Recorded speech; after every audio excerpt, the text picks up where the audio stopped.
wali sana yang masih protes. Kiai pribumi Nusantara Duriyah Wali sana yang masih protes ya, bahkan ada yang ke kami dengan nada keras ya. Jadi baru 1 menit ini ya masih ngirim terus dari Mbah Khuldori Rembang mengingatkan ya, Dokter Nur Ihya, mohon jangan mengekspos keyakinan Anda ke medsos bahwa Nabi Adam punya ibu. Referensi jenengan tidak kuat, bertentangan dengan semua tafsir. Di era keterbukaan informasi ini, ya jangan bingung sendiri. Gitu lah. Jika tidak sesuai apa yang diyakini selama ini, gitu lah. Katanya saya menabrak tafsir sana, tafsir sini. Tafsir itu produk lebih dari 200 tahun yang lalu. Ada tafsir salaf, ada tafsir kholaf.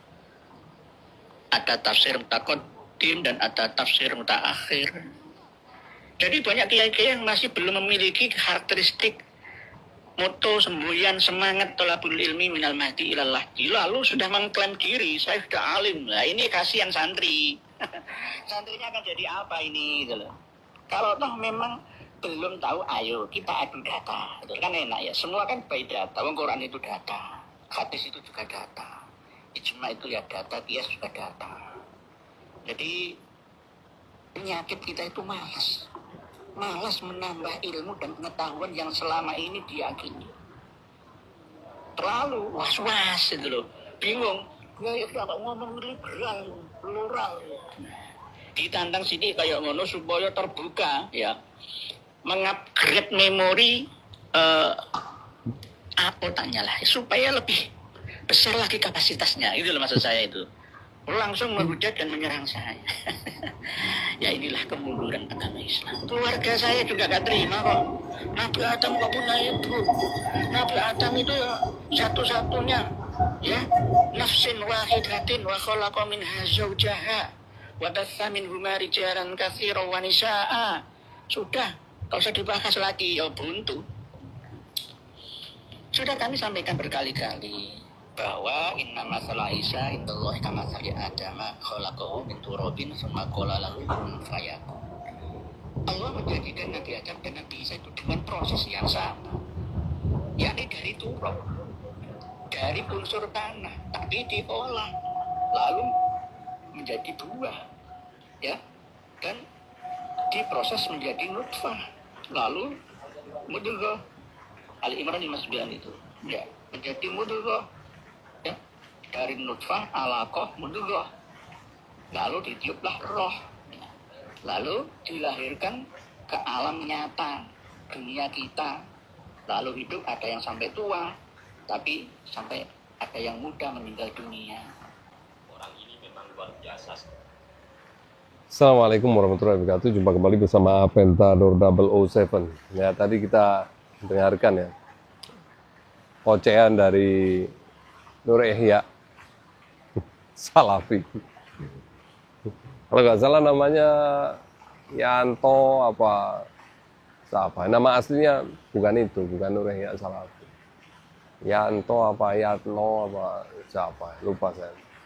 Hasil sekitar itulah namanya. Jadi orang ini merasa dirinya itu paling alim-alimnya alim. Segala hal dia bahas dan dia menyalahkan setiap yang berbeda dengannya. Baik itu tentang sejarah, tentang nasab, tentang DNA, tentang tafsir, tentang hadis, tentang pemahaman tentang tauhid misalnya. Semua. Kalau orang yang mengerti, memahami tentang keilmuan dari setiap yang dia bahas, baik itu sejarah maupun akidah dan lain-lain, tentu paham kalau orang ini apa-apa yang dibicarakan sebenarnya menunjukkan bahwa dia tidak mengetahui bahwa dirinya tidak tahu apa-apa. La ya'rif annahu la ya'rif. orang yang tidak sadar kalau dirinya itu sebenarnya tidak tahu apa-apa, banyak ngomong. Tapi sebetulnya nggak tahu apa yang dia omongkan. Pamer kitab, seolah-olah dia itu agar dianggap sebagai kutu buku. Nah, orang yang seperti ini banyak di akhir zaman ini banyak muncul. Bahkan di akhir zaman tuh yang banyak itu yang muncul tuh khutbah, orang yang pandai bicara, tapi sebetulnya dia tidak punya ilmu.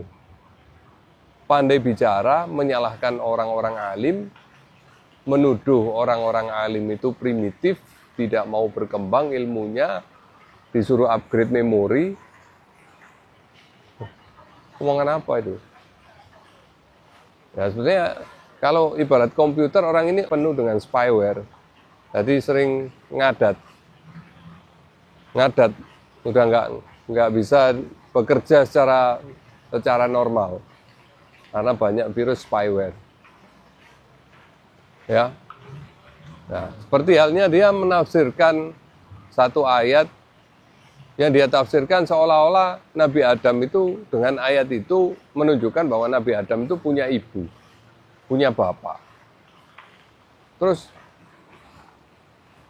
ketika ditegur oleh ulama, diperingatkan oleh ulama, dia justru menuduh seolah-olah ulama itu yang tidak mau mempelajari lebih dalam lagi, terbelakang, tidak terbuka, tidak mau mengkaji lagi.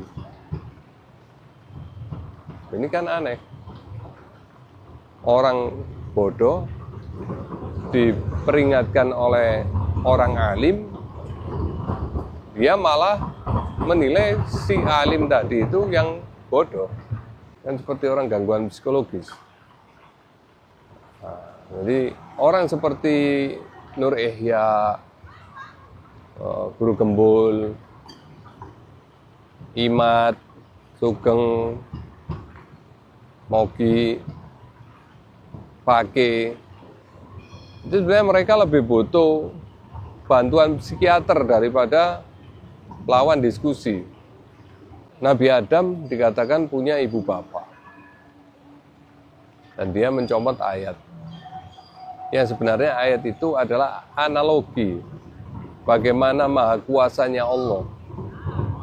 Kalau Nabi Isa aja dengan tidak memiliki ayah, Sayyidatina Maryam bisa melahirkan Nabi Isa. Lalu orang-orang mempertanyakan bagaimana Isa bisa dilahirkan tanpa ayah. Lalu Allah berfirman, bagaimana Allah menciptakan Isa sama seperti bagaimana Allah menciptakan Adam. Itu analogi bahwa tidak ada satu hal yang sulit bagi Allah untuk menciptakan apa dan bagaimana. Terserah Allah, wal khaliq. Terserah Allah Maha Pencipta. Dengan apa Allah menciptakan. Tidak bisa kita mewajibkan Allah itu harus sesuai dengan standar akal kita semata. Bahwa manusia itu harus lahir melalui proses ibu bapak. Kalau enggak berarti Allah keliru. Ya itu ngawur. Kok diatur. Ya nggak bisa. Nah pemahaman-pemahaman seperti si Nur Ihya Salafi ini memang sengaja dipelihara oleh kelompok tertentu yang memang ingin merusak keimanan umat Islam. Diberi panggung agar orang-orang muslim yang awam percaya dengan ocehan-ocehan orang-orang seperti si Nur Ihya ini. Memang sengaja dibuat begitu. Ya. Jadi ujung-ujungnya akan kembali seperti pada teori Darwin, bahwa manusia ini pada dasarnya adalah melalui proses evolusi. Proses evolusi itu memiliki orang tua, memiliki ibu bapak. dan melalui persilangan-persilangan antara manusia Homo sapiens dengan Neanderthal. Sampai terus ke yang paling ujung sendiri dinamakan LUCA, Last Universal Common Ancestor. Ini bukan liberal, tapi ini murni penyesatan, ini murni toksik. Jadi sebenarnya mereka ini yang toksik, bukan ulama yang toksik. Mereka inilah yang toksik. Mereka menciptakan satu drama bahwa ulama yang existing saat ini, mereka ini primitif, tidak mau berkembang, lalu dikatakan bahwa para habaib, ulama-ulama habaib itu adalah toksik. Ya seperti itulah, mereka menciptakan drama untuk meyakinkan orang agar mereka dianggap sebagai parameter kebenaran, agar umat Islam meninggalkan ulama yang sebenarnya dan beralih mengikuti mereka. Arahnya memang ke sana dengan mengatasnamakan sains. Saran saya untuk Nur Ihya, ya mumpung nyawa masih ada, mumpung nyawa masih di kandung badan, jaga omongan kamu. Apalagi kamu bicara di media sosial, ditonton semua orang di bumi ini, ditonton oleh seluruh umat manusia. Hati-hati lisanmu, karena kalau sampai omonganmu yang menyesatkan diikuti oleh orang, maka kamu mendapatkan dosa jariahnya. Siapa yang membawa tradisi buruk, maka dia akan mendapatkan dosa dari orang yang menjalankan tradisi buruk yang dia create. Tapi kalau orang membawa tradisi baik, meng-create satu tradisi baik, dia akan mendapatkan pahala jariah apabila tradisi baik itu masih diamalkan oleh orang-orang lain. Tapi orang-orang seperti si Pat Pleret, seperti Moki, seperti Imad, seperti Fakih, seperti Sugeng, seperti si Gembul itu, dan juga si Ihya Salafi ini, mereka membawa tradisi buruk ini yang mereka kampanyekan lewat media sosial dengan dibantu oleh buzzer-buzzer mereka. Nah ini nanti kelak akan mereka mendapatkan ganjaran dari hasil mempopulerkan tradisi buruk, lalu terus melakukan seperti ini. Dan qadarullah mereka mati dalam keadaan menyebarkan tradisi buruk ini, ya pasti su'ul khotimah, pasti su'ul khotimah. Anda menyesatkan umat Rasulullah. Ya, saya kira itu aja dulu. Semoga berkesan. Wassalamualaikum warahmatullahi wabarakatuh.